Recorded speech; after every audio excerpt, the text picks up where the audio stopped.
uma vez, num país distante, um jovem príncipe que vivia num castelo reluzente. Embora tivesse tudo o que queria, o príncipe era mimado, egoísta, grosseiro. Mas numa noite de inverno, uma velha mendiga veio ao castelo e ofereceu a ele uma simples rosa em troca de abrigo para o frio. Repugnado pela feiura dela, o príncipe zombou da oferta e mandou a velha embora. Porém, ela o aconselhou a não se deixar levar pelas aparências, pois a beleza está no interior das pessoas. Quando ele voltou a expulsá-la, ela se transformou em uma bela feiticeira. O príncipe tentou se desculpar, mas era tarde demais, pois ela percebeu que não havia amor no coração dele. E como castigo, ela o transformou numa fera horrenda. Direto de Niterói, no Rio de Janeiro, eu sou a Maria Clara Vieira e esse é o podcast Ideias da Gazeta do Povo. Ninguém sabe muito bem de onde vêm os contos de fada, ainda que todo mundo já tenha ouvido algum. Resultado de tradições orais, principalmente europeias, essas histórias contadas para crianças foram compiladas pelos irmãos Grimm, por Charles Perrault e Hans Christian Andersen, viraram livros, desenhos animados e musicais para todos os gostos. E elas não escapam ao espírito do tempo. Ultimamente, elas vêm sendo revisitadas, reescritas e até mesmo canceladas. O podcast Ideias de hoje, meus queridos ouvintes, é uma defesa apaixonada dos contos de fada e de sua importância para uma geração que parece sucumbir em um mundo sombrio, como se estivesse condenada a permanecer fera para sempre.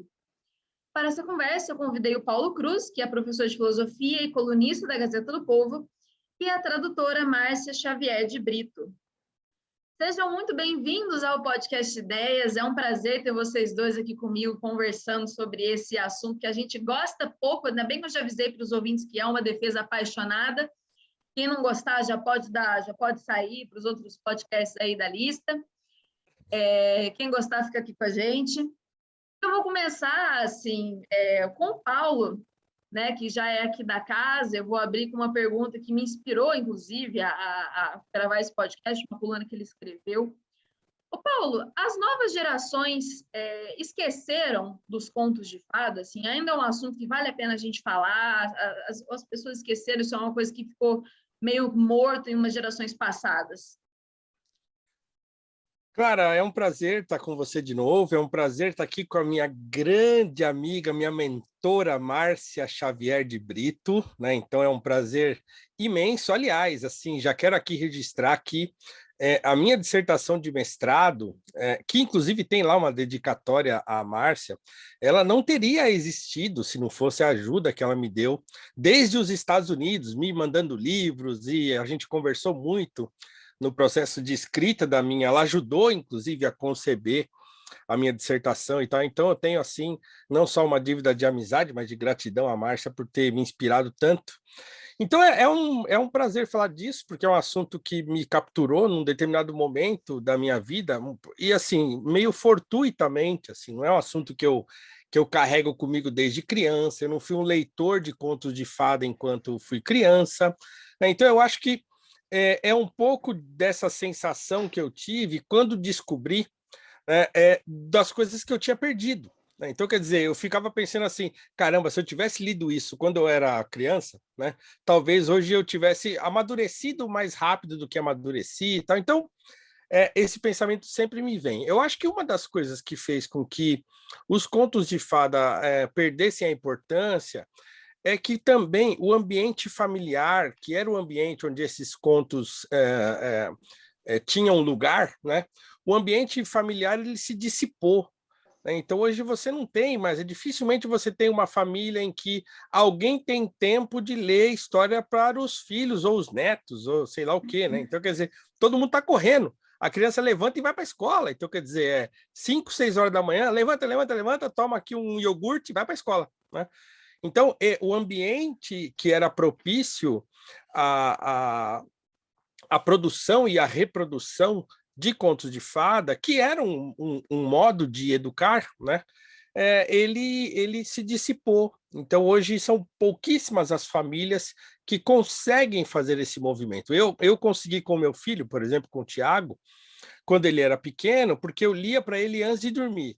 né? Então eu fiz questão de comprar um monte de livro, então eu lia com ele e tal, então eu fiz muita questão de tentar preencher esse espaço, né, que eu não tive na minha infância, mas eu fiz isso com ele. Então acho que é principalmente por isso, né? Então o ambiente que era propício aos contos de fada, né?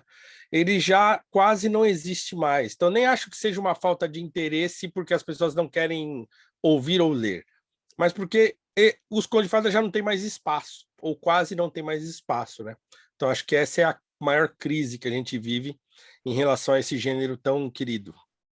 Faz bastante sentido, Paulo, porque assim, você vê esses contos esses neo-contos de fadas, né, esses livros agora que estão na moda para criança, histórias de Ninar para meninas rebeldes, tem umas coisas assim, que assim, pode ser até uma proposta cara da Márcia, estou com vontade de rir. Os contos de fada para meninas rebeldes, essas coisas assim, ainda que seja propagandeado, é uma geração de pais que não tem tempo, né, como você falou, para sentar na cama junto e ler as histórias de Ninar, quaisquer elas sejam, né? Assim, ou pelo menos que fala e pouco faz, assim, bota uma história de Ninar numa tela, né? Dá um play ali no YouTube e vai embora. Então, eu queria agora passar para a Márcia nessa conversa, né, fazer uma pergunta ainda mais ampla. Márcia, qual que é, né? Você que foi mentora do Paulo e que é um dos meus muitos mentores aí da internet em Estou me contos de sentindo fada. mestre Oda, gente. Imaginação, a Márcia é o mestre Yoda da conversa, tá certa. Eu sou o menor dos Jedi, o Paulo já está mais evoluído. Pois é, uma bela história, inclusive. Mas, Márcia, qual que é a importância, assim, falando de modo geral, depois a gente vai estender algumas coisas mais particulares, mas a importância dos contos de fada? Bom, com relação ao que só um comentário com relação àquilo que o Paulo tinha falado no início, óbvio que a importância da família e dessa desestruturação da família, eu acho que não é nem da família, antes da família, a desestruturação da ordem, porque os contos de fada, eles ajudam a organizar, eles falam da ordem da natureza humana. E quando você tem um ambiente desordenado, um ambiente que as pessoas que ali vivem não têm ordem na alma, elas não entendem a ordem da comunidade, as famílias não têm ordem, porque são famílias fragmentadas. Então, não existe espaço para isso florescer, né? Não se tem tempo, isso cansa. E a importância dos contos de fada é exatamente ordenar para o humano ser mais humano, né? E fazer com que as crianças reconheçam que exista algo acima da natureza humana, algo abaixo da natureza humana, que seria o mal, o vilão, o diabólico, né?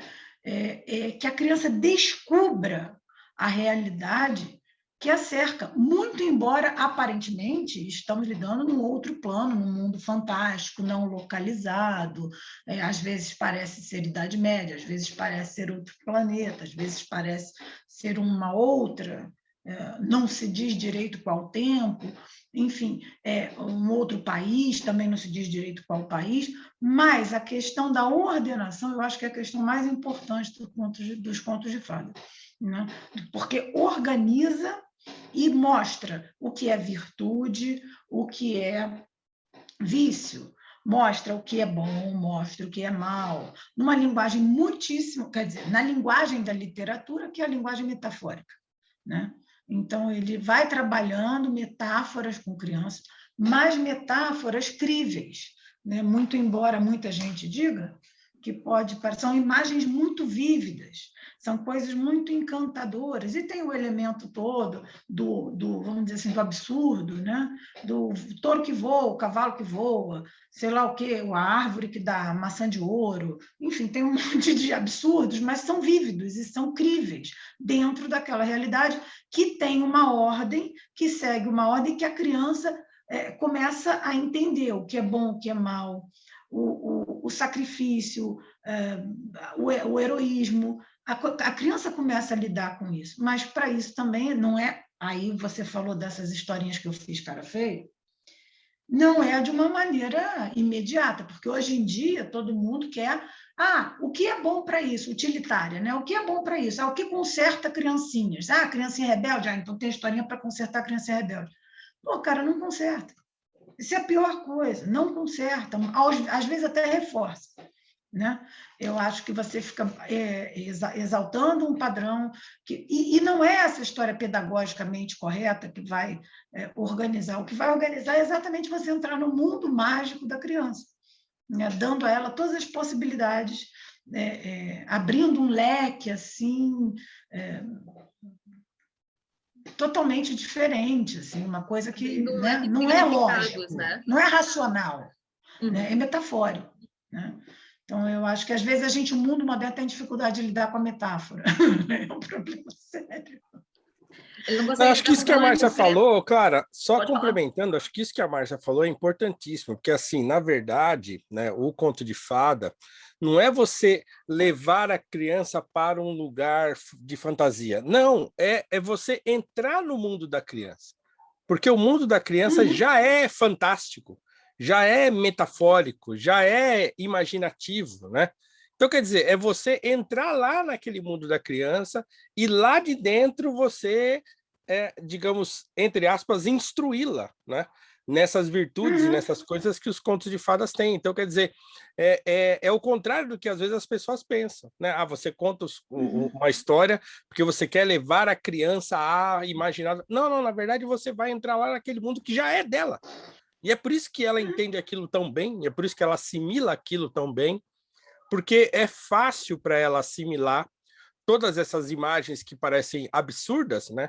Mas que são, no sentido mais propriamente aristotélico do termo, são verossímeis, né?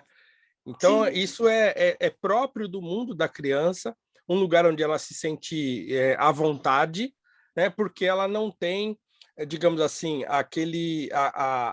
as regras que são comuns do mundo dos adultos, né? Então, o cavalo voa, o peixe fala, né? Então, isso é o mundo da criança, né? Normal. Mas as situações, aquilo que está sendo tratado, no fundo, se você tirar toda a imagem, toda a metáfora, a situação que é tratada, ela é uma situação autêntica, em termos humanos. Então, o medo é autêntico, o sacrifício é autêntico, o sofrimento é autêntico, a dificuldade é autêntica, a pena, a fome, qualquer coisa que esteja tratando é autêntico, com uma roupagem mágica. Mágica no sentido de fantasia, né? de fantástica. Mas você tira a roupagem. O que estamos falando? Dependendo da história, é uma coisa ou outra. E essa situação é humana. Por isso que eu digo, é uma educação à natureza humana, na verdade, uma descoberta, exatamente na linguagem da criança, naquilo entrando no mundo dela. Mas a gente não usa o conto de fada para. Simplesmente faz parte do projeto formativo de um ser humano descobrir essas coisas. E o conto de fada simplesmente é a linguagem, sei lá, milenar, que o humano tem de transmitir a sua humanidade, o melhor de sua humanidade. Porque quando a gente começa a ler, e o herói que é herói, o herói que combate o ladrão, que combate o mal e tal, então a gente começa a trabalhar, se a criança é trabalhada com isso desde pequenininho, ele vai começando a entender como as coisas funcionam, né? Então, hoje em dia a gente tem muito esse negócio de né? Tem que fazer de utilidade, rápido, a questão da velocidade. Aí encheu o saco, bota um vídeo no YouTube, porque, afinal de contas, né? Dá muito trabalho ter que ler historinha para criança. O bom dessa conversa é que eu posso largar vocês dois aqui, assim, vai embora. Não, e eu estou lidando agora, nessa semana, praticamente, eu estou com os meus sobrinhos mais novos aqui, uma de 7 e um de 3. Então, o meu sobrinho de 3 chegou para mim e falou assim, tia, por que na sua casa não tem televisão? Eu falei, porque não precisa. Eu tenho um livro de historinha, aí a gente fecha o olho e vê a historinha na nossa cabeça, não é assim que a gente conta historinha de noite ali? E não precisa. Eu falei, então pronto. Muito boa a escolha da tia Márcia. Fica para os nossos ouvintes aí a dica. Aposentei a televisão, né? Não, porque destrói. Uma coisa que eu nunca tinha levado, a gente sempre, eu, Maria Clara, a gente sempre foi muito fãzoca de Disney, né? Então, deixa quieto. Então, mas eu depois, estudando isso, eu comecei a ler umas coisas dizendo, olha, e muito o Viggen Guroian me falou isso. Ele, esse negócio de desenho é uma porcaria, não sei o quê.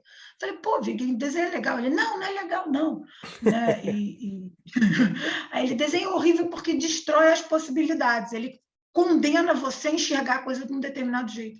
Então, quando a criança é apresentada ao conto de fada, com aquele traço, assim, assim, assim, com aquela isso, aquilo, e o desenho que se mexe faz muita coisa e tal, você tira o foco da narrativa, você joga o foco para o visual, você faz a criança perder vocabulário, e não sei o que. Eu falei, caramba, é muito problema, realmente. E ele fala que quando tiver que ler, lê livro, lê, a narrativa é importante. A narração, aliás, nem a narrativa, a contação. Você dá uma aperfeiçoada, você dá uma arrumada para dar mais emoção na história e sai do negócio do visual, porque essa geração do visual está destruindo a língua, está destruindo. E é verdade, tem que se aproximar, é um contato mais humano. Eu falei, poxa, e faz a criança imagem estática, né? É mais legal do que a imagem que se mexe. Eu falei, caramba. Deixa eu passar aqui para um outro. Vou assim, só para conduzir a conversa, mas eu não te avisei que é proibido falar mal da Disney nesse podcast, então vou ser obrigada a te retirar da conversa. Não, mas eu tenho todos os filmes, poxa. Pô, Maria Clara, você sabe que eu tenho todos. Eu vou ser obrigada a te retirar da conversa nesse momento. Então, ouvinte, a gente vai ficar só eu, vamos continuar só eu com o Paulo Cruz aqui. Mas deixa eu ler um pedacinho da coluna do Paulo. Eu vou até assim, entrar em umas perguntas aqui do nosso roteiro, que é o seguinte, vou ler aqui, citando Paulo Cruz. A característica mais marcante de tais histórias é que elas exaltam as virtudes em estado puro como nenhum outro tipo de literatura é capaz de fazer. Assim, a gente já falou um pouco disso, mas eu queria que vocês dessem exemplos, assim, primeiro o Paulo Cruz, depois a Márcia, porque parece, assim, quando você fala, não, elas representam as virtudes, parece uma coisa excessivamente simples, né? Assim, ou muito, como diria todo mundo hoje, muito maniqueísta, né? Assim, parece que o conto de fada vai ser uma palestrinha, tem que ter uma lição de moral no fim, olha que bonitinha, uma coisa de chata. Então, eu queria entender, assim, primeiro dar um exemplo, né, assim, do que a gente está falando quando a gente fala de representar virtudes em estado puro, né, e por que o conto de fada tem esse privilégio, né, assim, e isso, né, não é tornar a coisa muito simples? Primeiro o Paulo, depois a Márcia. Não, mas é simples mesmo, né, e é por isso que é tão interessante, por isso que é bom, porque é para ser simples. Olha, por exemplo, um dos contos que eu mais gosto e que eu, assim, sempre que leio me emociono muito, assim. Aliás, eu me emociono só de lembrar dele, é a Pequena Vendedora de Fósforos, do Hans Christian Andersen, que é uma tragédia descomunal, porque é uma tragédia com uma criança, né? Agora, assim, o que aquilo provoca numa pessoa que se dispõe a ler de verdade, né, e prestar atenção no que está lendo, né, é um troço transformador, né, num conto absolutamente ou absurdamente simples, de uma menina pobre, e o Andersen era muito craque nisso, porque ele mesmo foi um garoto bastante pobre, né, e que passou muita dificuldade e tal, então ele entendia muito bem do que ele estava falando. Então, quando ele falava de uma garota pobre, ele estava falando de uma garota pobre mesmo, porque ele sabia do que ele estava falando, né? Então, quer dizer, de uma garota pobre que precisa vender os fósforos da noite de Ano Novo, e ela não consegue vender, ela está andando na neve, ela está com um sapato furado, que depois é roubado dela, ela fica descalça na neve, e ela não consegue vender os fósforos, então ela fica riscando os fósforos para, né? Então, a menina, ela está envolvida num problema desgraçado, porque também ela não quer voltar para casa com os fósforos, e aí o pai dela vê que ela não vendeu e tal, mas ela risca os fósforos para se aquecer. Então é um troço avassalador, assim, né? Só que esse riscar de fósforos para se aquecer é, ao mesmo tempo, o espaço do escape do qual Tolkien fala, né? É a hora que ela vai para o mundo da fantasia, né? É a hora que ela recebe o consolo. Até que ela risca a caixa de fósforo toda e aparece a sua avó e tal, e aí o resto o nosso ouvinte vai ler, se não souber, vá atrás da pequena A gente vendedora não de dá fósforos. spoiler, né? Exatamente, não vamos dar Pode dar spoiler, né? spoiler, tá? Tem permissão no podcast para dar spoiler, mas se não quiser, eu não li, inclusive. Então, assim, veja, é uma história simples, né? É uma história que não é maniqueísta, não tem nenhum vilão, não tem nenhum mocinho, não tem nada. É uma história de uma menina que, né, que está com um problema real, né? Um problema real de pobreza, de fome, né? de desamparo, de trabalho infantil, se a gente quiser falar do que hoje se comenta, né? Então, veja, tá tudo ali, né? Tá tudo ali, é um E universo desperta nas crianças também, eu acho, a empatia, né? As crianças se Exatamente. identificam, e se fosse eu que estivesse ali, o que eu faria? Então, existe uma decisão, uma escolha moral, ela fez a escolha por gastar o que seria a subsistência dela para viver, então, quer dizer, ela se vê diante de um dilema moral, usar o fósforo ou vender o fósforo. Então, esses são dilemas verdadeiros, é o que eu estou falando. O que está na essência da história é crível, é simples e é verdadeiro, é humano. E todo mundo passa por isso, não é porque é criança. Então, tanto que as histórias de fada, elas encantam adultos e crianças, né? Esse tipo de história. Mas eu queria que você desse um exemplo, assim, tipo, desculpa te interromper, Não, mas eu acho que a gente pode apresentar, por exemplo, essa questão de virtude e tal, a gente pode comparar, por exemplo, Peter Pan e Mowgli, por exemplo. 2 meninos, um se recusa a ficar na casa dos adultos, dos Darling, ele volta para a Terra do Nunca, continua prisioneiro dos seus impulsos, das suas paixões, e chama isso de liberdade, né? O Mowgli é um menino que ele vai num processo de amadurecimento na floresta, tem mentores, como eu digo para os meus sobrinhos, joga o jogo da obediência, então ele obedece os animais mentores, Bagheera, Balu e tal, e ele vai, ao fim, estar pronto para buscar aquilo que é familiar a ele. Então, é um processo de amadurecimento completo, e o outro, o amadurecimento incompleto e a permanência na imaturidade. Então, assim, você começar a mostrar que essas escolhas, né, vão definir o futuro e mostrar que, olha, a partir dali a gente não tem história, mas dá para entender as consequências, né? Então, as crianças vão começando a ganhar a percepção disso. Quando você... Então, eu acho que não ensina dizendo, olha, blá, blá, blá, a moralzinha da história não é desenho do He-Man, entendeu? Que no final tinha amiguinhos, agora vamos ver. Não precisa disso. Não é existem histórias que têm isso, que são as fábulas, mas as fábulas são historietas curtíssimas para um objetivo específico, é diferente. Ela funciona de outro jeito, assim, ela literalmente tem a estrutura de uma liçãozinha.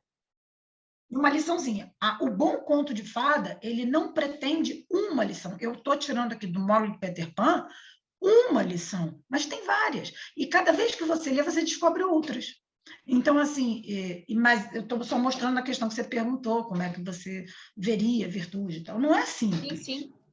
Sim, eu queria ouvir, assim... Peraí, um detalhe. Por exemplo, uma história que não é um conto de fadas, mas é uma história contemporânea, mas que tem esse poder em mim. E, aliás, recentemente eu me dei conta de outra coisa que essa história tem e que eu só percebi agora, né, que é O Pequeno Príncipe. Né, que eu, aliás, li hoje, dramatizei o encontro do Pequeno Príncipe com a raposa para falar de prudência com os meus alunos do ensino médio, né? Então eu li para eles e eu vejo assim os olhinhos brilhando porque eu dramatizei a coisa, né? Eu li com aquela ênfase que a Márcia falou agora há pouco, então quer dizer, não é só você ler da narração, foi uma contação mesmo. Então, mas uma coisa que me ocorreu recentemente e que eu não tinha pensado até então, e eu que já li O Pequeno Príncipe várias vezes, também não foi uma obra que eu descobri quando criança, descobri quando adulto, mas ainda assim, todas as vezes que eu leio, a história se reconta para mim, mas eu me dei conta que O Pequeno Príncipe é uma história sobre a morte. Fundamentalmente, é isso que está em jogo ali, né? E eu falei, caramba, mas eu nunca tinha pensado nisso, assim, mas porque é isso mesmo. E talvez uma coisa que uma criança não perceba e não precisa, né? Mas eu falo para os meus alunos, à medida em que você vai amadurecendo e vai relendo O Pequeno Príncipe, ele se reconta. Você descobre coisas que você não tinha percebido na leitura anterior. E essa é a virtude. Por isso é um clássico. Por isso é um clássico. Essa é a virtude de um clássico, de um bom livro, né?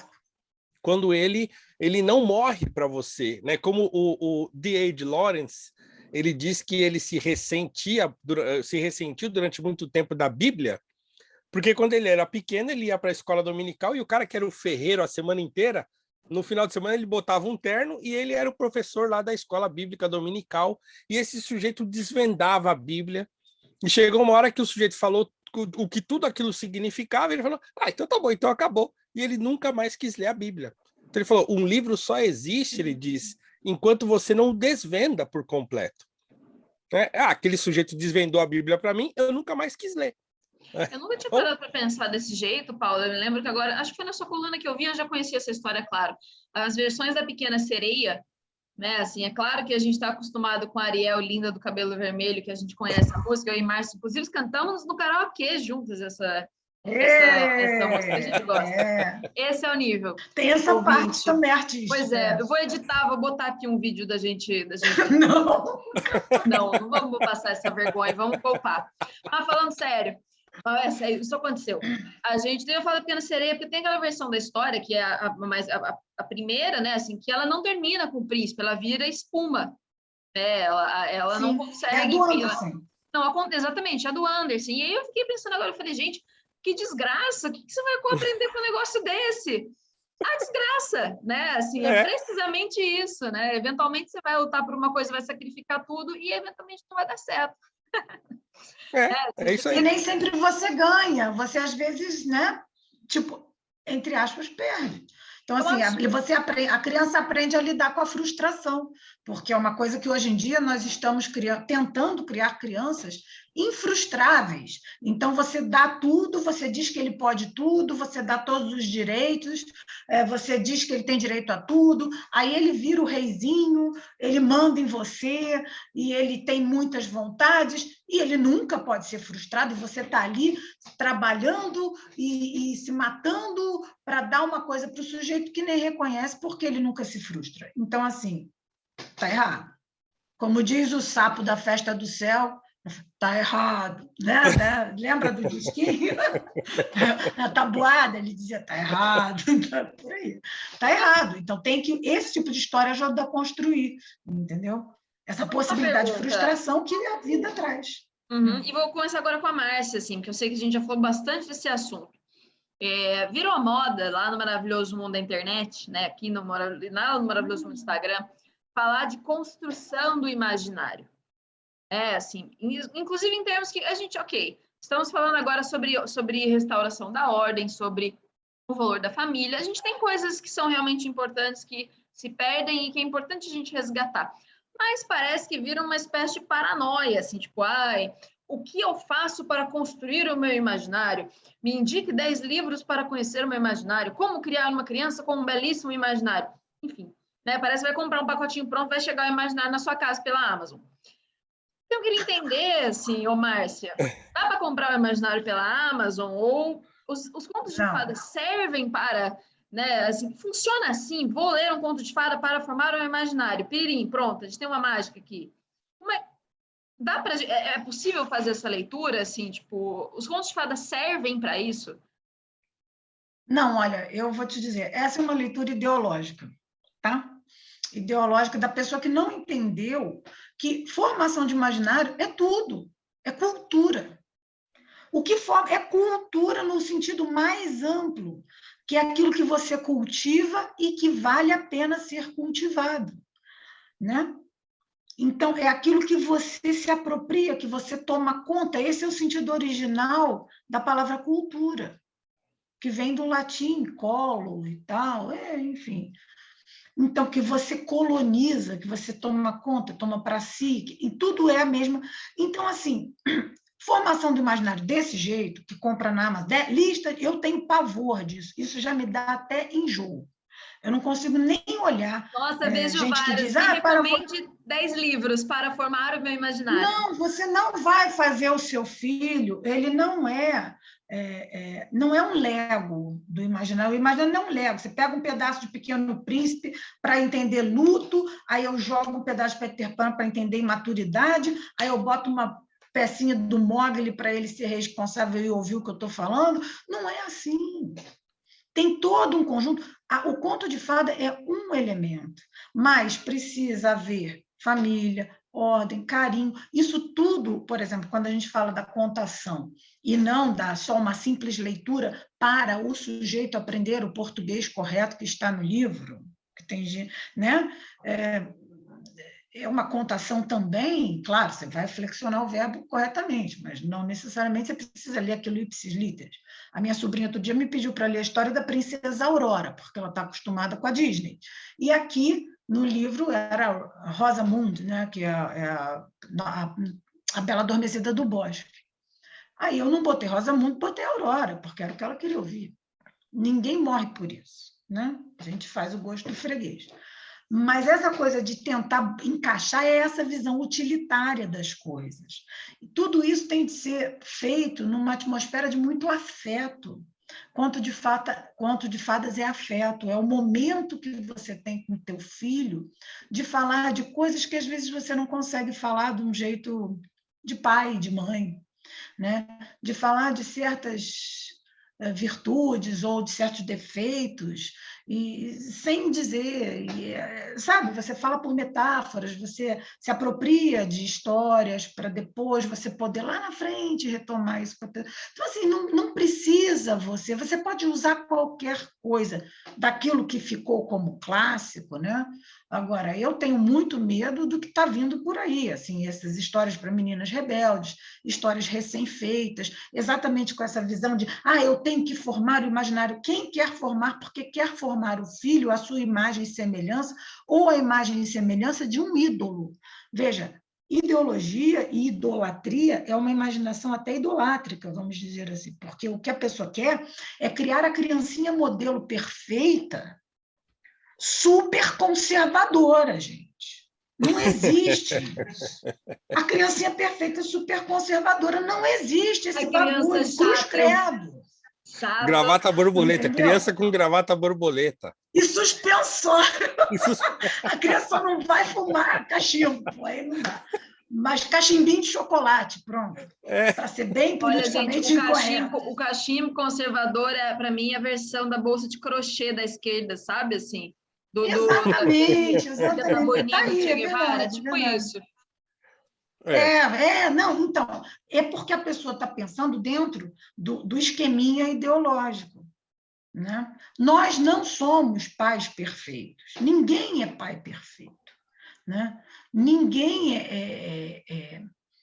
está sempre certo, ninguém é modelo ideal. Essa história de modelo ideal não existe, isso é idolatria. Não existe professor perfeito, né, Paulo? Embora você se aproxime disso. Nenhum de nós é totalmente sábio, né? Então, a capacidade de transmitir essas verdades da vida, ela é limitada. Mas nesses contos de fada, elas vêm meio que num pacote bacana que dá para a gente transmitir até coisas que a gente não consegue dizer, né? Mas coisas que são verdadeiras, que são boas, né? Que são belas. Então, a gente está e fazia com que a criança aprenda a amar o que é bom, né? E quando a gente faz isso com amor, né, a gente... Bom, é o que a gente, como ser imperfeito, consegue fazer. Né? E a criança percebe. Né? Isso tudo é muito sentido. Essa discussão sobre o imaginário é muito interessante, porque eu confesso que eu aqui, Maria Clara, meia culpa, meia máxima culpa, já houve um curto tempo, que eu caí nessa coisa de, não, vou ler livros, leituras edificantes, né, clássico da civilização ocidental. Você tem que entender a palestra, entender a mensagem.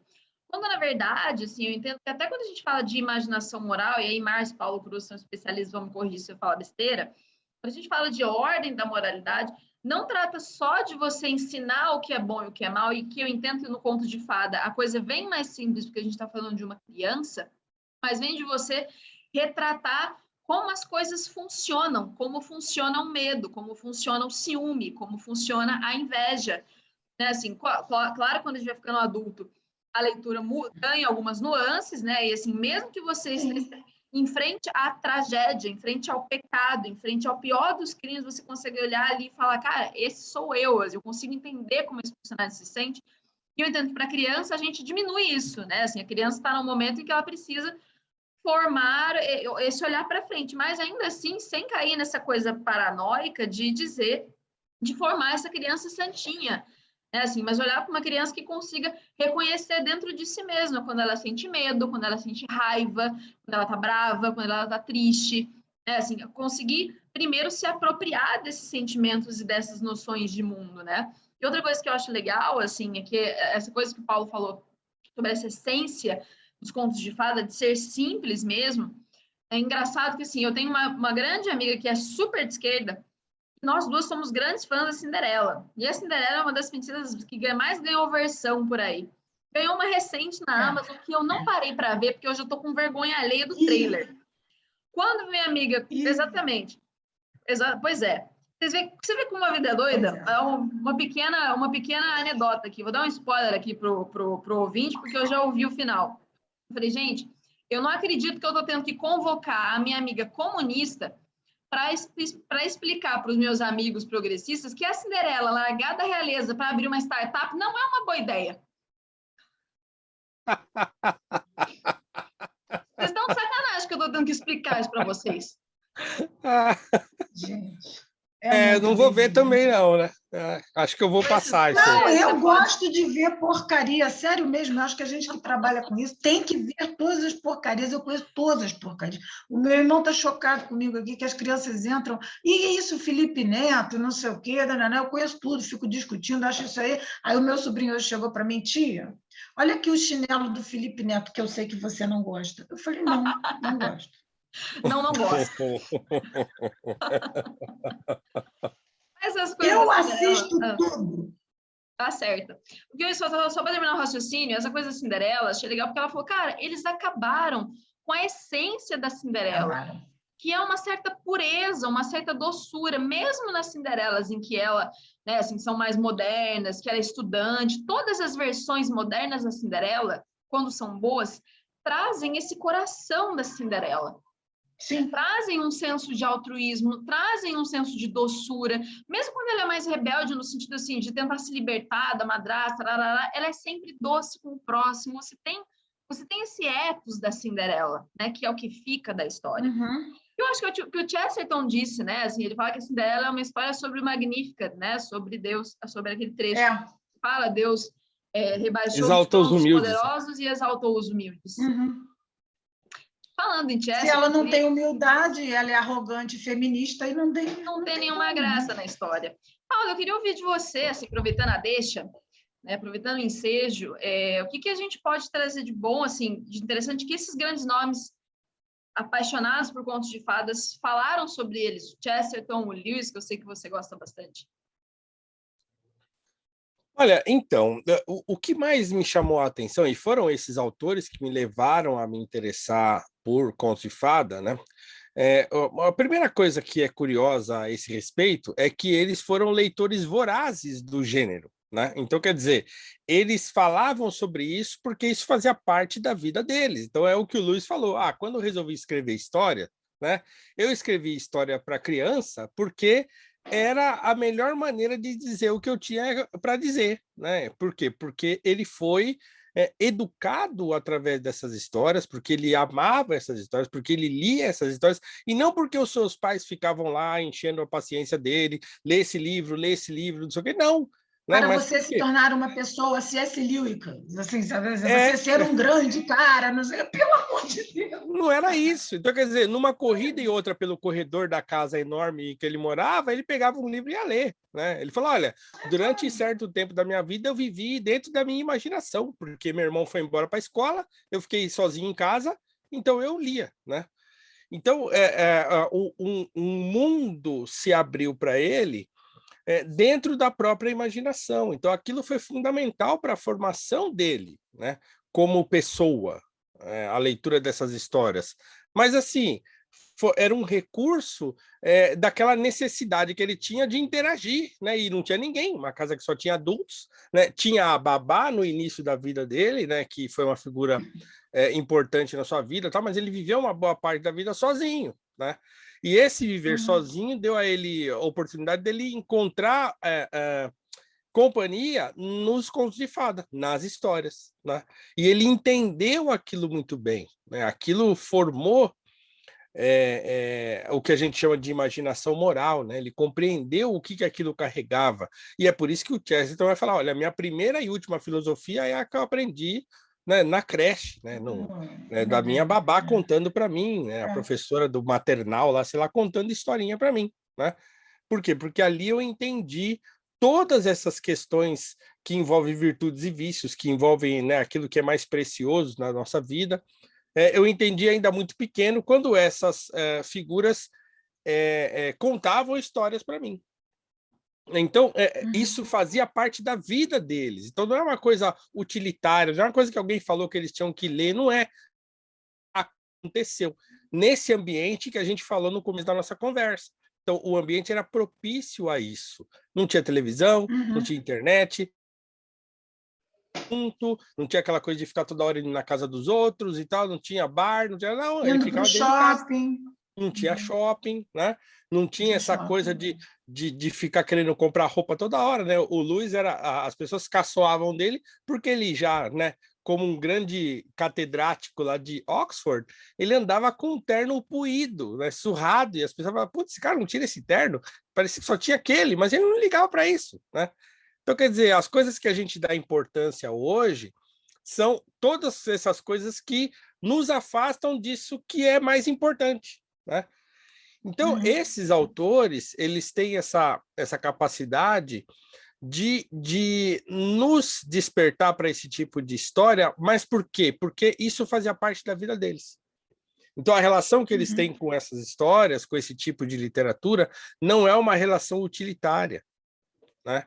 É uma relação mesmo de formação, né? Deles terem encontrado naquilo o mais fundamental dentro daquelas coisas que são fundamentais para a formação moral de uma pessoa. Uma coisa que o Lewis fala, não, que eu gosto muito...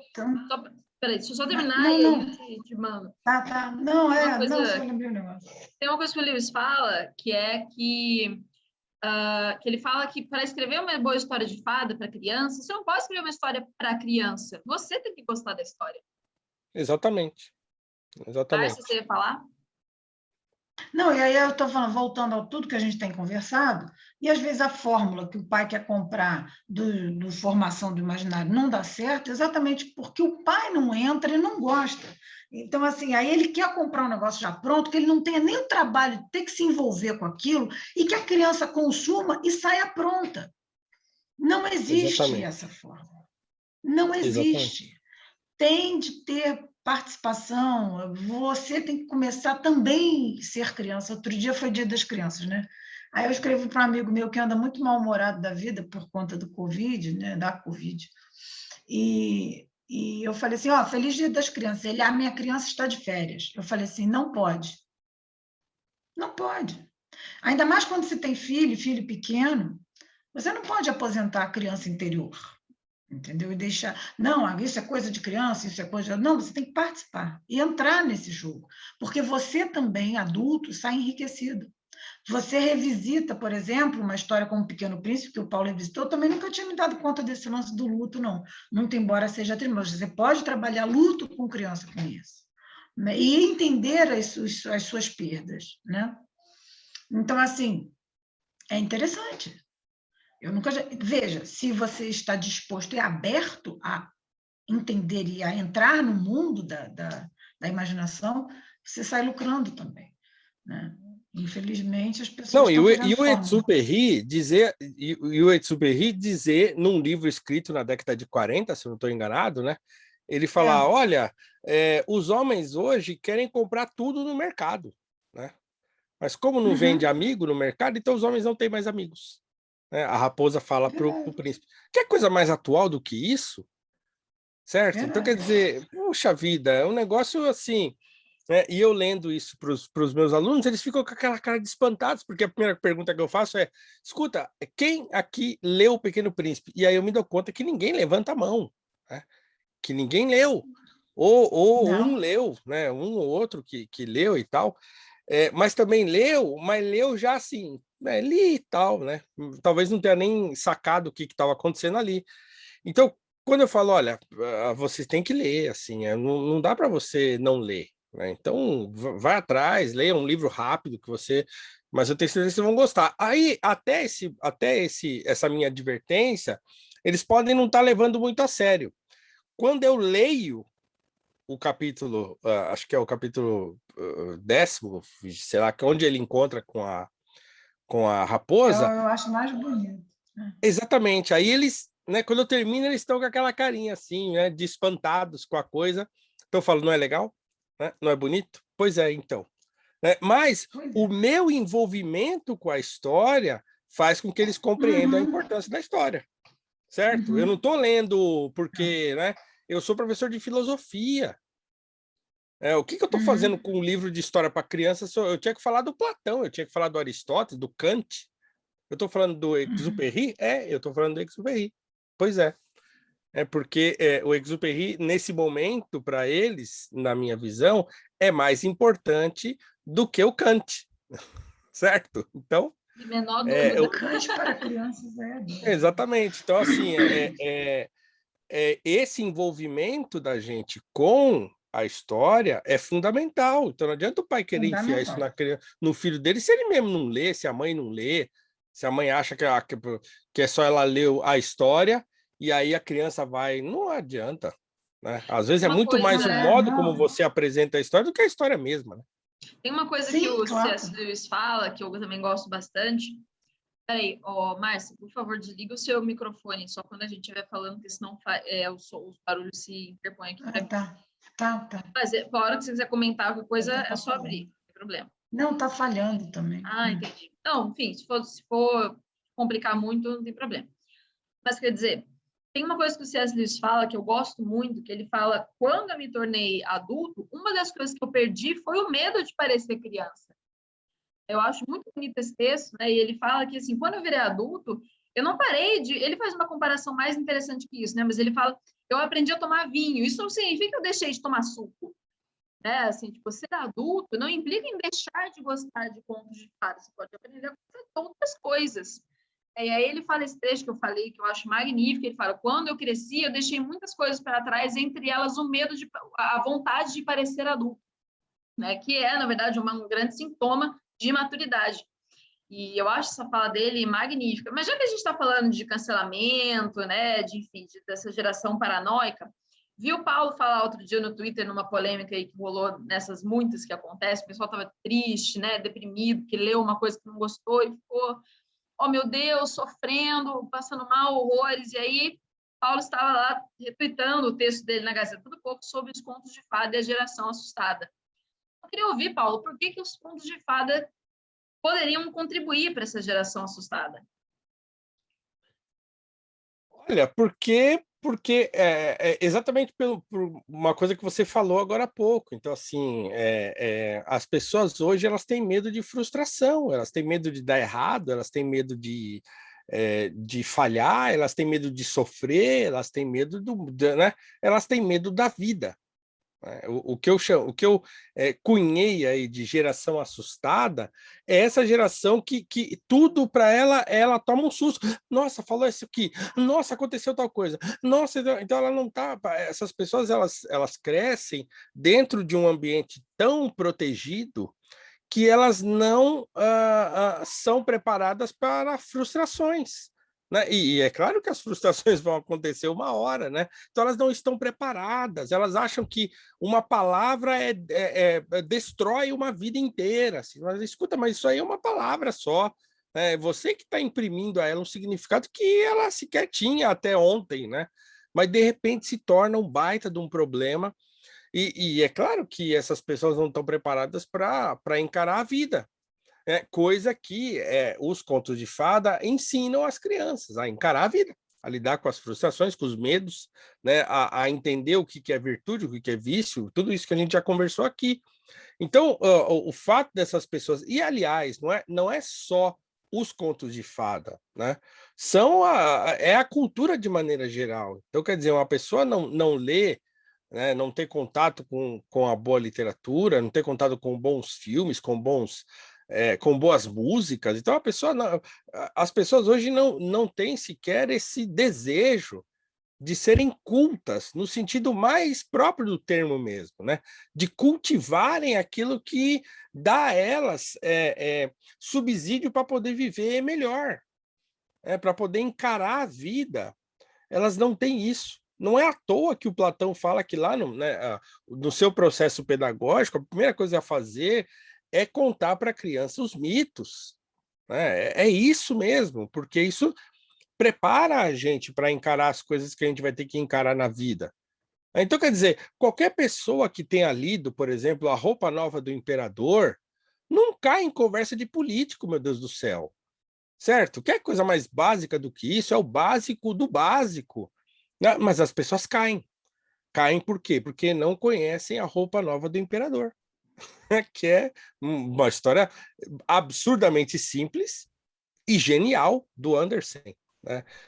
Então é isso. Então a geração assustada são essas pessoas, né, dessa geração atual que não tem a mínima estrutura psíquica para lidar com frustrações, porque elas são desde pequenas protegidas das frustrações. Né? As frustrações são apartadas delas. E aí elas, quando chegam na vida adulta, elas não têm preparo para lidar com as coisas que são mais próprias da vida, né, da vida de pessoas problemáticas como nós todos, né, que são as frustrações. Então é isso que acontece. Voltando, só complementando aqui o que ele está falando, essa coisa de briga por palavras e por termos, isso me lembra, voltando a conto de fada, do Humpty Dumpty, que é o ovo que fica em cima do muro da Alice, que dizia assim, as palavras significam aquilo que eu quero que elas signifiquem.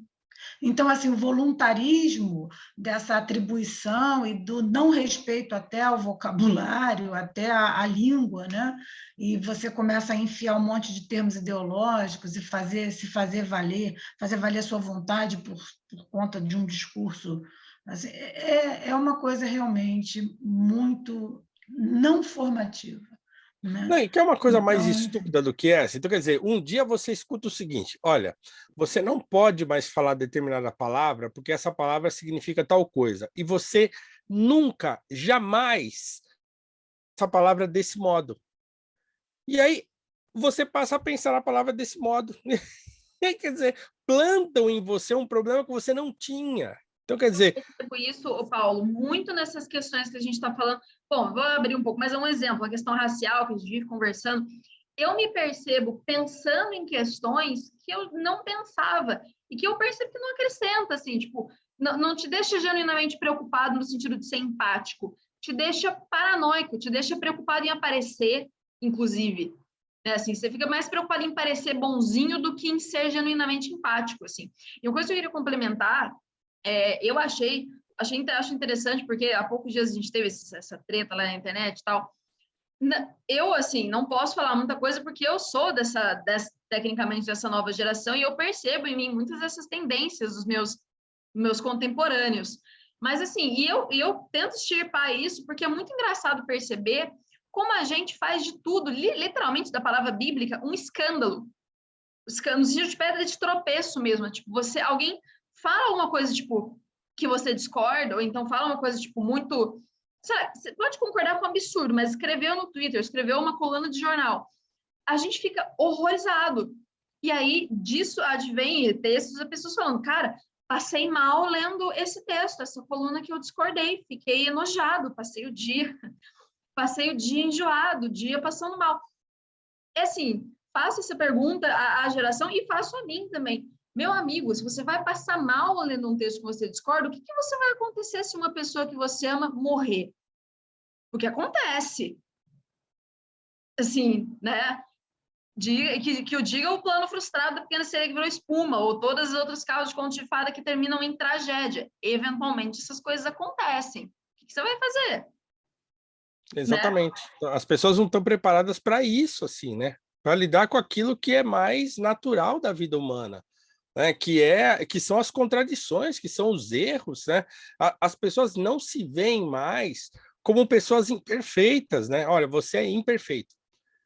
Aliás, porque, claro, todo mundo comete erros. Essa sinalização de virtude, que é uma coisa muito atual, é um baita de um auto-engano, porque a pessoa, ao mesmo tempo que ela está fazendo uma maldade em privado, ela está em público tentando sinalizar virtude, né? Então a pessoa é insuportável na sua família e ela tenta ficar regrando as pessoas que estão na internet. Então, tudo isso é muito estúpido, porque você ceifar aquilo que é mais próprio do ser humano, da vida humana, que é o seguinte, olha, nós somos um monte de gente imperfeita, um monte de gente que faz besteira, e a gente precisa a conviver. Né? E aí, assim, é muito curioso, porque essa foi a função cultural que a doutrina do pecado original nos legou, né? Escuta, vocês são imperfeitos. O ser humano é imperfeito, ele não é essencialmente mal, mas ele cede à maldade com bastante facilidade. A gente precisa, de modo, se vigiar, né? Nos vigiarmos e vigiarmos uns aos outros nesse sentido. Mas não para ficar acusando uns aos outros, por quê? Porque a gente precisa primeiro se acusar para acusar o próximo. Então, a doutrina do pecado original coloca a gente nesse lugar de cuidado. Ó, toma cuidado com a maneira, né, que é aquilo que Cristo fala, olha, toma cuidado com o seu julgamento, toma cuidado com aquilo que você quer, né? Na verdade, se você olhar no espelho, você vai ver que você não é tão bom assim, né? Então, essas coisas são básicas, assim, e essas coisas, os contos de fada mostram muito bem, né? É uma coisa que o Eustáquio, né, o personagem lá das Crônicas de Nárnia, personifica muito bem, né? O Edmundo personifica muito bem isso aí, né? De um garoto cuja falta de temperança faz com que ele entregue os próprios irmãos. Certo? Então, quer dizer, mas no final ele é perdoado. Por quê? Porque, claro, acontece, né? Então as Ele é pessoas não redimível, estão. né?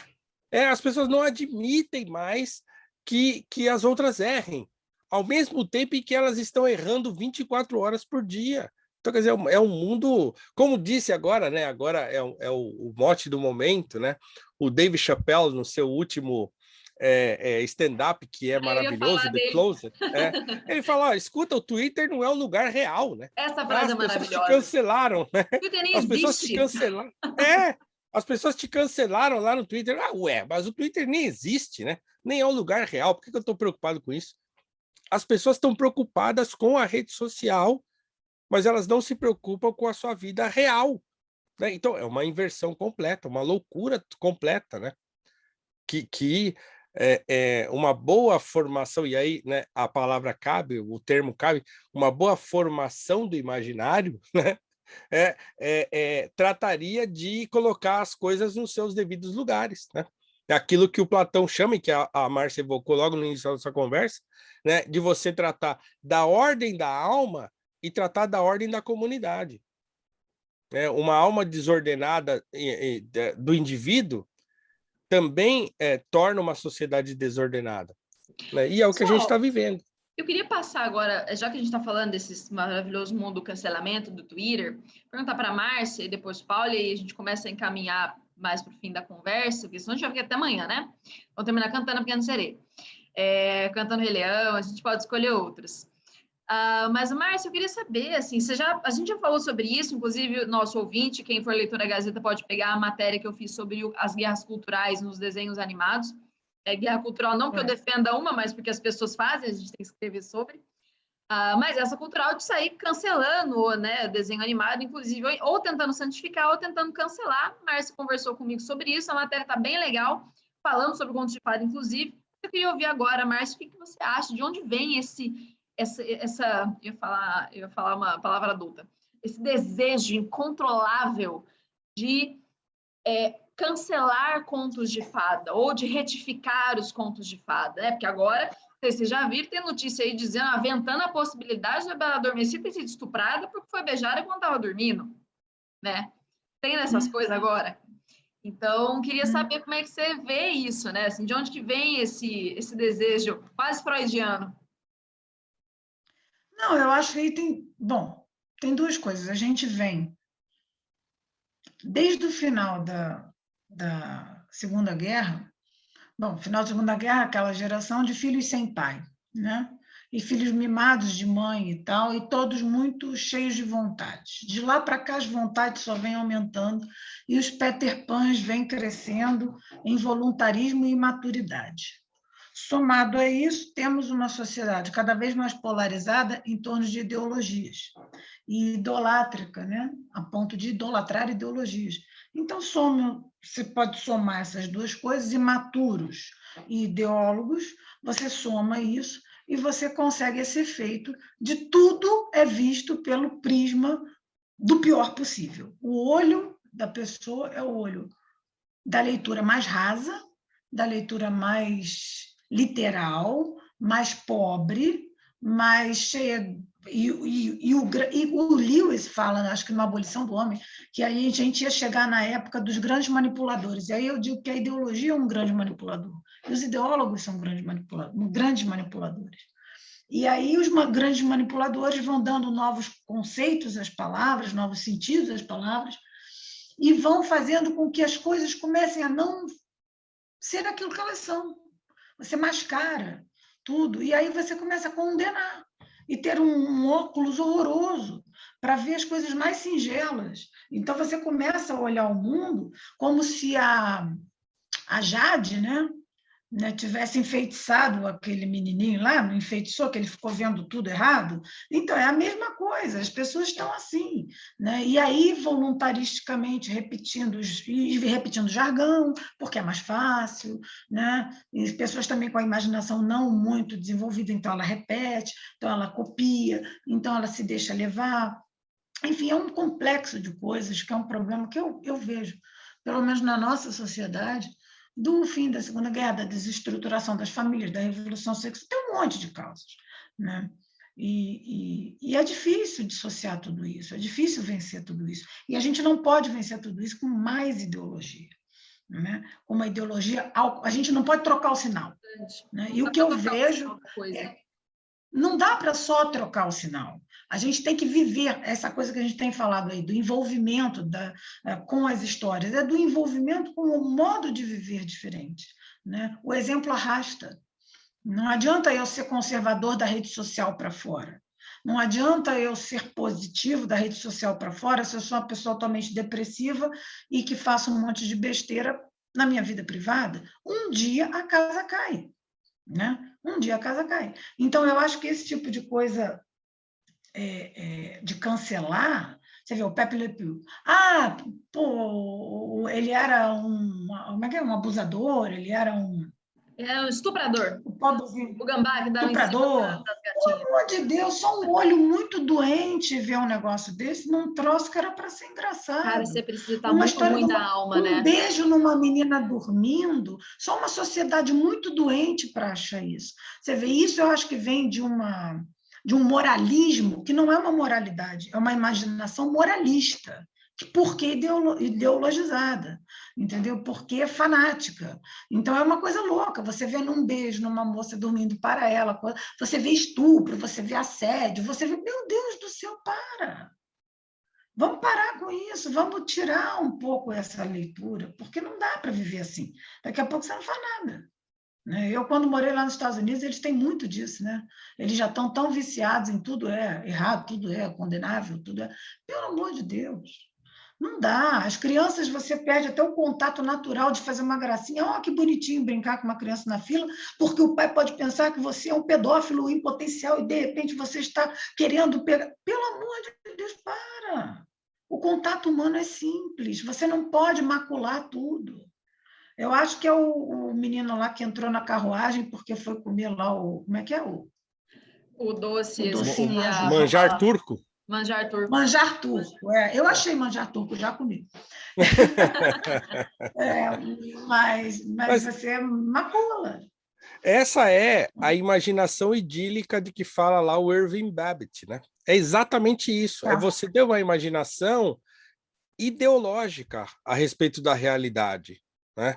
É uma imaginação que só está na cabeça do sujeito, né? O sujeito imaginar que tudo que existe e que não é aquilo que está dentro da cabeça dele, que tem, né, um cérebro de minhoca, e talvez a minhoca seja um pouco mais inteligente, ele acha que é errado, que é ruim, que é mal, né, que é dominação, que é opressão, né, em tudo é uma grande conspiração para aterrorizar pessoas como ele, que às vezes, né, e muitas vezes nem é a pessoa nem está nessa situação real, né? O que é mais louco, porque as pessoas que mais defendem essa imaginação idílica são pessoas que têm tudo.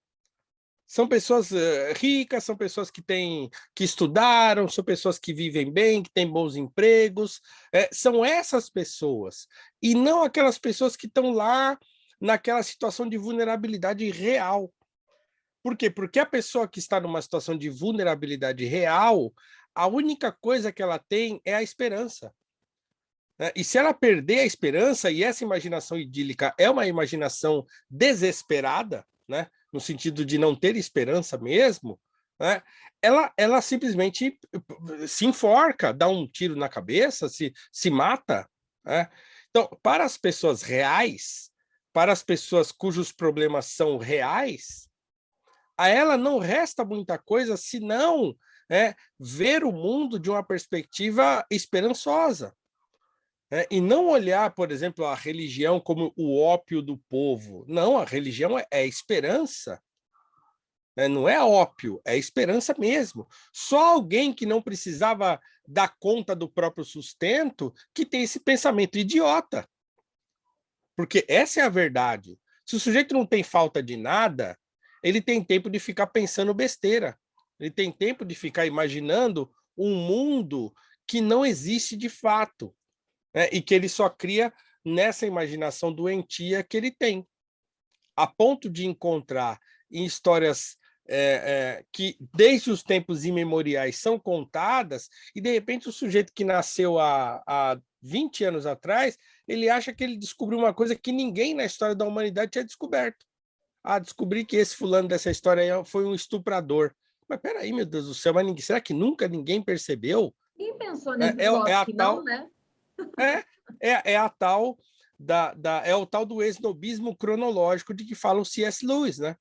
Então, quer dizer, o sujeito acha que porque ele nasceu agora, porque é uma pessoa contemporânea que tem acesso a iMac e a iPhone, né, e internet e tudo mais, ele é mais inteligente e sábio do que o Anderson, do que o Green, né, do que o Lewis, do que o Chesterton.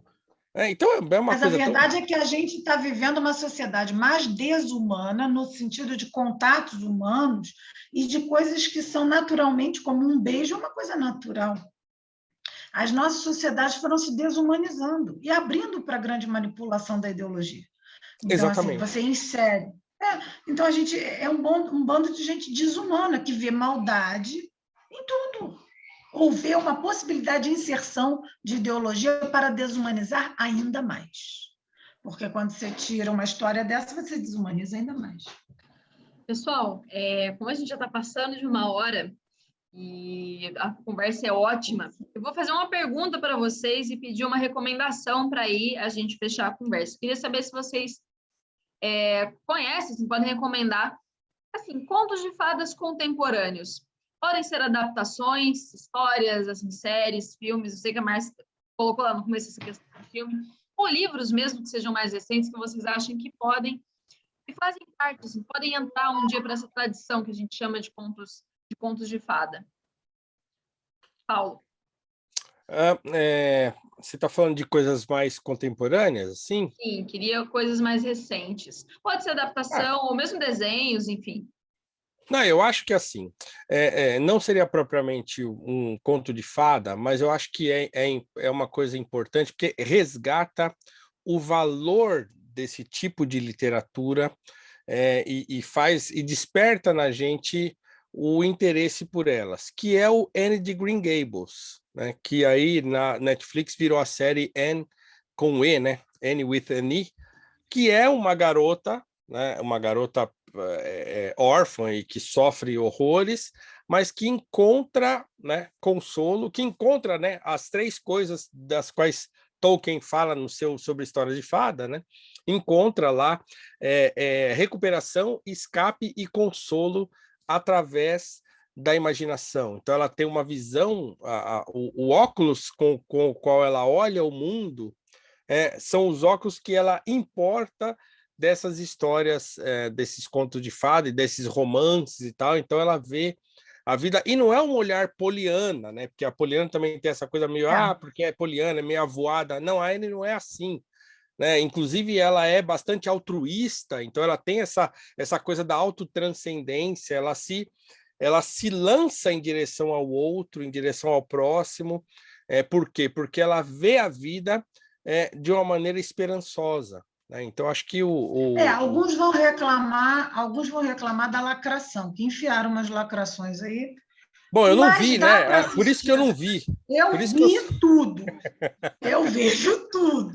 Enfiaram umas lacrações aí, principalmente a partir da segunda temporada, porque eu acho que é quase que obrigatório, hoje em dia tem que ter a lacração, mas não prejudica o enredo. No sentido, dá para ver e você passa por cima, tá, tem lacração, legal. Mas você continua assistindo assim, não tem problema. Entendeu? Assim, você já sabe que vai ter, então... não, condenável. Não, dá para assistir. E acho que é um bom momento também para assistir O Senhor dos Anéis, já que agora inventaram que o Tolkien era racista, né? Tem então, essa história, né, Paulo? A gente gosta desse assunto. Agora inventaram que o Tolkien era racista. Eu continuo, acho que o grande conto de fada, moderno é Harry Potter. Muito obrigada, Márcia. A gente vai marcar um podcast só para falar disso ainda. Tá bom. Tá bom, gente. Mas eu acho Paulo, que falta epistemologia africana no Tolkien, né? É verdade. Falta epistemologia africana, falta abordar os povos minorizados, né? Os povos oprimidos e coisa e tal, né? Porque trata os orcs como se for. Então, assim, olha, meu Deus do céu, né? Como se o sujeito tivesse tempo para pensar nisso, né? Nem tinha tempo de pensar nisso, ele nem estava preocupado com isso. A pessoa não estava imersa nesse contexto, não estava olhando para essa realidade, enfim, etc. Bom, pessoal, eu vou deixar aqui o micro, como eu sempre faço. Aliás, a Márcia tem que dar a recomendação dela, além do Harry Potter. Não, eu acho que o grande... moderno, o grande... Obviamente, essa Cinderela da Amazon Prime, não. Mas essas reconstruções... Não. Essas reconstruções do... Não, tem várias histórias que a gente vê que tem esse pé no conto de fada, né? Por exemplo, essa sériezinha, que eu não sei se vai ter lá, deve ter, essa sériezinha Emily in Paris, não sei o quê. Né? A mesma dinâmica de um conto, se não me engano. Continua nessa pegada de um conto de fada, de um conto de princesa e tal. A menina tem toda aquela dentro de um ambiente moderno. Eu acho que tem um pouquinho disso. Não vi a segunda temporada, acho que já saiu, e pelo menos na primeira não teve lacração. Mas tem umas coisinhas sempre estranhas, mas tudo bem, é o mundo que a gente vive. Né? Olha, assim, não é fantástico, mas eu posso falar até pela minha geração, eu adoro o Diário da Princesa. Eu acho maravilhoso, super divertido. Enfim, eu gosto da adaptação, respeito a adaptação da Disney da Bela e a Fera, a gente já comentou, tem ali as feministices da Emma Watson, também, né?